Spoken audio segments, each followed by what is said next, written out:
Salam alaikum malien den cɛ ana muso malien den bɛ fan o fan an ka foli b'aw ye Sidiki kanubaga bɛ fan o fan an ka foli b'aw ye Mali musique kanubaga bɛ fan o fan an ka foli b'aw ye bi n bɛna bi vidéo kɛ ka mɔgɔ dɔ de répond ma deli ka vidéo ma ni répond fɔlɔ wa clash tɛ parce que n y'a fɔ yan an tɛ tiɲɛ bilen k'an ma ɲɛ ci tiɲɛ kan ko mɔgɔ dɔ hinɛ b'an na n bɛna mɔgɔ min répond o ye Momo de Canada ye n'a y'a ja a ka faamuya n'a ma ja a ka faamuya clash kɔni tɛ wa siranɲɛ tɛ parce que olu tɛ se dɔwɛrɛ la faneni baneni ko an tɛ faneni baneni na an y'an ka vidéo kɛ choisi o ye artiste ko de k'an yɛrɛ nisɔndiya Momo de Canada bɔra k'a fɔ a ka vidéo la a bɛ ka mɔgɔw lafili ko Sidiki de bɛ ka Snapper ni Pɛgɛn saraka Iba One neni malien denw wallahi billahi ne bɛna yira aw la sisan n ko Momo de Canada an bɛ se k'a fɔ ale de saralen don pour que ka Sidiki mankutu tiɲɛ ale de saralen don pour que ka Iba One ka promo kɛ ale de saralen don pour que a ka abonné ɲini a mago bɛ abonné la parce que Momo de Canada a ye vidéo kɛ daminɛ cɛ o cɛ ɲɛ a bɛɛ tɛmɛn'a la a ye mɔgɔ minnu kalan vidéo kɛ la o bɛɛ tɛmɛn'a la n'a ye vidéo daminɛ a ka direct suivilenba ye mɔgɔ 200 ye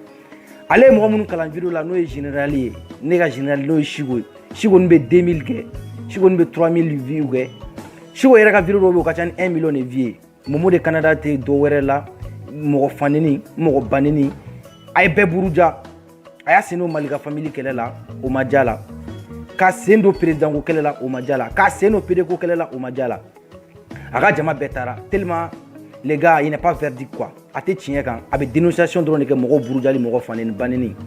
a ye solution jumɛn de sɔrɔ sisan k'a b'a gɛrɛ sagaw la moutonw na hadamaden hakilintanw na n'o ye dilanjaw ye walasa ka abonné ka caya a ka suit ko olu jamaw ka ca diɲɛ kɔnɔ an tɛ jama ɲini na Facebook in sanfɛ yan an bɛ yan an diɲɛ ko de la an bɛ artiste minnu fɛ k'o soutenir mais comme a tɔ kɛra jugudenya ye an fɛnɛ y'o fɔ an bɛ Sidiki soutenir yanni diɲɛ wuli cɛ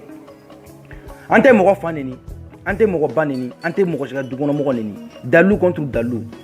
n bɛna yira Momo de Canada la k'a tɛ fɛn dɔ Mali rap ko la quoi a ka dɔ k'a ka PD kɛlɛ la a ka dɔ k'a ka arnaque la a ka dɔ k'a ka musow fan neni na ale ka musow kɛlɛ an tɛ musow kɛlɛ an bɛ yan k'a nisɔndiya Facebook in dɔrɔn de kan ka faninkoya kɛ dɔrɔn k'an yɛrɛ nisɔndiya mais comme a tɔ kɛra jugudenya ye a y'a lajɛ Iba One ni Snapper u ye ko mun kɛ ka tɛmɛ u kun ka di ka tɛmɛ a y'o lajɛ fɔlɔ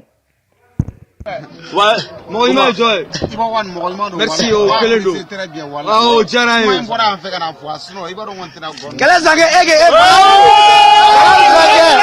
Balawu Sanke. Yɔrɔ mun ka di ne ye quoi ni ba cɛ ne y'o de fɔ kuma bɛɛ a ka mɔgɔw ɲɛna ale yɛrɛ Mali rappelle chaque fois faut qu'il ka bouger quoi. Mali fɛnɛ ka bilen min ale bɛ ko daminɛ tuma bɛɛ de mais mɔgɔw bɛ tila ka o masaya ta a man ɲi. Même tu vois, tout de suite, la travail, tout de suite, il y a une place. Le rappel est complexe, mais faut que, allez, manga, joie, quoi. N'a pas place de la sadra, quand ils sont de nous, fan de nous. Allez, la vie, joie. Moi, je vais faire un courrier avec tout le sadrima, mais à tout le monde, de fois, immortel de nous.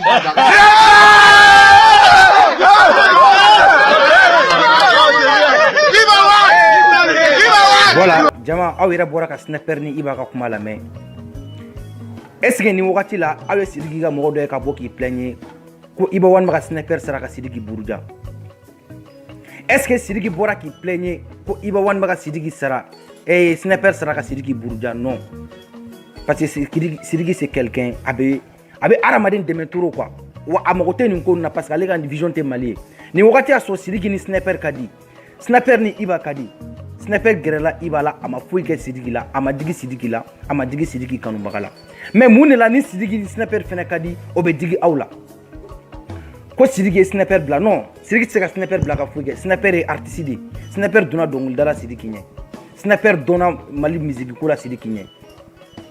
ani Snapper ka di mais a tɛ se ka Snapper jagoya ka Snapper bila foyi la bon n bɛna ko dɔ fɛnɛ yira la tuguni a y'a lajɛ dɛ dalu contre dalu an ma don ko in na bi quoi Momo anw tɛ yan j'aime ɲini na an tɛ yan fan ɲini na a y'a lajɛ jama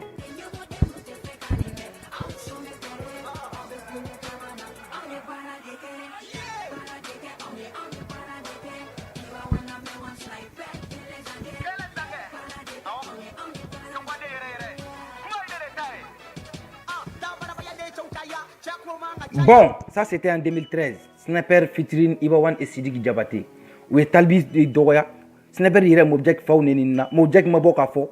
ko Iba One ne Sidiki sniper bila ka kɛ Mojek m'a fɔ ko Sidiki de a bila ka kɛ Mojek m'a fɔ ko Gaspi da bila ka kɛ Mojek y'a ka compte réglé avec sniper Mojek taara sniper bugɔ ko kɛra bɛɛ ɲɛnɛ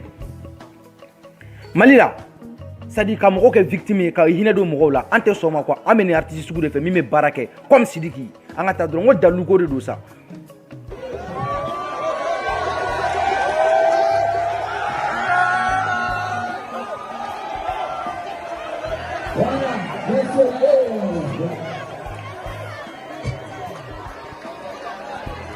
Ok malien aw ɲɛ b'a la Sidiki tɛ mɔgɔ jugu ye quoi min ye Sidiki Diané ne bɛ ka Sidiki soutien min na n bɛna fɔ aw ye dɔw ko k'an sarala de parce que Mali la dɔrɔn ni min man di mɔgɔ ye n'o kɛ dɔrɔn k'i sarala Sidiki ye Iba One balo Iba One na kuma bɔ ka ye a y'a ɲɛda lajɛ i n'a fɔ ko juga papier a y'a fasa cogo lajɛ i ko Ethiopie sɔrɔla a y'a kɛ ala kama ka Iba One ban cogo lajɛ sa a y'a ban cogo lajɛ sa i n'a fɔ Gawo fatɔ Sidiki de Iba One balo fo k'a bonya bi fo ka nunfilɛ kɛ ko malikɛ nunfilɛ k'a bonya fo ka tɔnbu sigi aw bɛɛ lajɛlen ye Iba One tɔnbu ye mais o kɛlɛ la est ce que aw ye Sidiki da ka waga don kelen ko n ye Iba One dɛmɛ a ye n janfa est ce que a ye Sidiki sigi ko ne ye kini di Iba One ma ne Iba One k'o ka jɛ a y'a bonya cogo lajɛ sa fo k'a nunfilɛ waga ala ni Sidiki ba sababuya la a y'a lajɛ mais Iba One ne ko k'a tɛ fɛ ani Sidiki ka bɛn ko ka ko to tan Sidiki ko k'u bɛ fɛ ka bɛn mais aw bɛ fɛ ka mun de kɛ sisan aw ko k'aw tɛ bɛn fɛ aw tɛ cɛ ka cɛ to yen Sidiki ka mɔgɔw dɛmɛ a ma daminɛ sniper la dɛ a daminɛra Iba la tuma mun na Sidiki bɛ ka Iba dɛmɛ ka kini di Iba ma ka parfum fiyɛ a la ka selimafini san a ye aw ma bɔ ka kuma o la n'a ye sniper dɛmɛ o y'a kungo de ne tɛ sniper ka mɔgɔ ye ne tɛ sniper ka fan ye bɛɛ b'o dɔn an ni sniper an ka kanw tɛ bɛn n'a ye pɛgɛ dɛmɛ o fana sera mun juguya la aw bɛna dɔnkilida jumɛn fɔ Sidiki ma a Iba One fasa cogo la ye sa mais an ka taa n bɛ baara yira u la Sidiki ka baara dalu contre dalu Jarabi Leife I love you Baby Kadinya Sheri Joane I love you bon ne Sidiki ka baara dɔ ye a ye Mali kunna wolo min na a y'a fɔ depuis Iba One wolola a ye Mali kunna wolo fɛn kelen min na a ye nana fɛn kelen Facebook sanfɛ n y'a fɔ a ye cogo min na Sidiki ka mɔgɔ dɛmɛ ma daminɛ sniper la a ma daminɛ pɛgɛ la a daminɛra depuis Iba One na wa dɔnkilidala foyi tɛ Mali kɔnɔ rappeur la ko min ye tɔgɔ sɔrɔ min delila ka 1000 sɔrɔ rap la ko Sidiki ma min dɛmɛ a dɔnkilidala tɛ mais comme jugudenya don ne b'aw faga ni dalu ye n bɛ dɔ kolo kari ni dalu ye a ye sari lajɛ sa international maliyɛnw ni aw ka kegun n'a sɔrɔ aw ta tɛ juguya i n'a fɔ ninnu ta ɲɔgɔn na a y'a jate minɛ Sidiki ni Gaspi ka di depuis 2012 u ma deli ka kɛlɛ Sidiki ni Talibi jara vers les 2017 2016 ninnu na Talibi ni Sidiki n'u bɛ ɲɔgɔn fɛ u b'u ka vidéo kɛ u b'u ka diya kumaw fɔ Gaspi tɛ kuma Gaspi t'a fɔ ko Sidiki ye nanfigi ye Gaspi t'a fɔ Sidiki ye sabujugu ye ni Talibi fana ni Sidiki bɛ ɲɔgɔn fɛ ni Gaspi fana ni Sidiki bɛ ɲɔgɔn fɛ u b'u ka diya kuma fɔ u bɛ ko kɛ Talibi t'i plaignent parce que olu ye cɛw de olu b'a dɔn u bɛ ko min na rap la mais baliku barika bannen k'i ban baara ma k'i ta kɛ bezi ɲini k'i b'i balo mɔgɔ la k'i ye fantanden wallahi bilahi ne y'o de f'i ye e ye diya ni ne ye e faama ye ka tɛmɛ ne kan ni anw fɛ sɛnɛjala ne bɛ dun parce que don o don e bɛ wuli e b'i ba ye nin ne san joli ne tɛ n ba ye fantanya sababu ye a ka di n ye n ba ye mais se tɛ n ye ka taa so n nana so ka fɛn de ɲini ala m'an garisɛgɛ kɛ fɛn na fɔlɔ mais an t'an plaint mɔgɔ si ye an t'an kuma jigin mɔgɔ si ye ni mɔgɔ jamanen don Facebook kan ne de jamanen don fantandenya t'a yira ko mɔgɔ k'i ban baara ma fantandenya t'a yira k'i ka kɛ hasidi ye hali Talibi ka sɔn laban bɔra kɔsa in na a ye Gaspi clasher est ce que Gaspi y'a fɔ ko Sidiki de Talibi bila k'o kɛ wa maliyɛn a y'aw ɲɛ yɛlɛ quoi mais Iba ko k'a ni Sidiki tɛ bɛn aw bɛ fɛ Sidiki ka mun de kɛ a kuma a ka kɛ Iba One ka cɛ a ye sabali sa a ye nin artiste sugu lajɛ mɔgɔ min bɛ Mali drapeau ta ka bila diɲɛ fan bɛɛ fɛ Afrique jamana bɛɛ mɔgɔ bɛ Sidiki mɔgɔ sugu la mais ala y'o ta k'o d'aw ma gratuitement aw tɛ ala ye remercier fo ka to jugudenya la mɔgɔw da la k'a bɛ baarakɛbali ta k'o comparer an ka stari la a internationali ani rappeur communal ta ko b'olu comparer ɲɔgɔn na ne b'a ɲini Sidiki kanubaga fɛn fɛn fɛ a y'a kɛ ala kɛra kama kɔnɔ ninnu ye répond bilen an ka taa dɔrɔn bersi tɛ ka na an bɛ baara min siri ninnu na yan bilahi a bɛ don Mali histoire la nin y'a bannen de dɛ ne y'a fɔ ne tɛ cɛ si yɛrɛ Sidiki labila cɛ si ye bilen hali ne wolo dɔgɔnin tɛ Sidiki labila bilen parce que jamana tɔgɔ kɛra jugudenya de an ka taa fɛ mɔgɔ mɔgɔ bɛ Mali tɔgɔ bɔ ne bɛ jeli bɔ o nɔfɛ parce que n ma se ka fɛn ɲa n faso ye mɔgɔ minnu bɛ ka fɛn ɲa n faso ye n t'o olu juguya quoi k'aw si kɛ ko PD ko kɛlɛ ka musow arnaquer ka karamɔgɔw fa neni ka mɔgɔw arnaquer ka malika famille ki ti daro kele la o ma jeyla ka taw daro président wa kele o ma jeyla ko bena jama yini Sidiki kan bila te marché amblé malende aya la jere cheba ka minga ko dongli cheba ka mali to ko la se woro mi ma aya la je